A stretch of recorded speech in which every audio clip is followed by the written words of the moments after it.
Très chers collègues, une question au sujet des projets d'aménagement structurants pour notre région et du respect du droit et de la démocratie.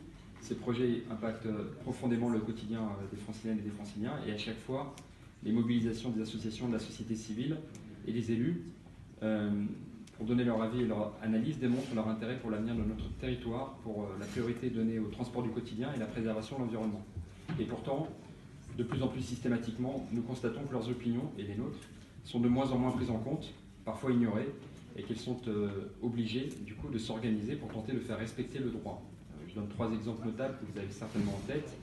Les premières conclusions de l'enquête publique sur le projet d'aménagement d'Europa City au Triangle de Gonesse donnaient un avis défavorable. Comme on ne peut pas changer le peuple, on a changé le commissaire enquêteur, et du coup l'avis a changé pour devenir favorable.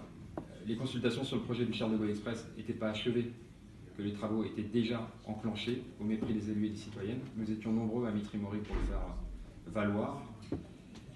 Et lors de la pollution aux hydrocarbures de Total dans les Yvelines, la loi sur la responsabilité environnementale n'est pas appliquée. En conséquence, les dispositions imposant la participation des associations de protection de l'environnement à la procédure administrative ne sont pas respectées.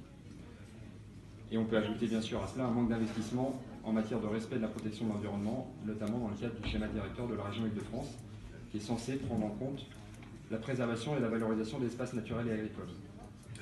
Toutes ces libertés prises avec le droit, ce manque de courtoisie, cette impolitesse, qui sont en fait des irrégularités et des infractions, obligent du coup les personnes impliquées à engager des procédures de recours longues et coûteuses et alimentent la défiance des citoyens envers l'État et les institutions. C'est aussi le ferment de la crise qui a secoué notre pays pendant plusieurs mois avec les Gilets jaunes. Chaque Francilien est en droit d'attendre que l'État défende les intérêts collectifs pour sa vie quotidienne.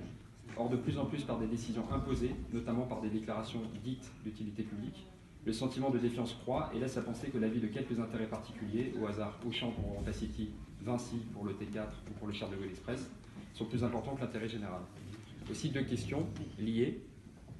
Vis-à-vis des entreprises et des associations ou des collectivités, comment comptez-vous faire respecter le droit de l'environnement par rapport à ces entreprises qui bafouent le droit? Est-ce que vous vous associez aux plaintes des habitants ou des associations?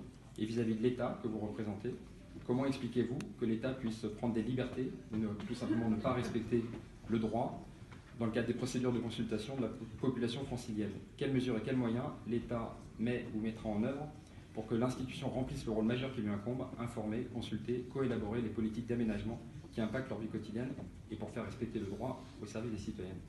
Merci.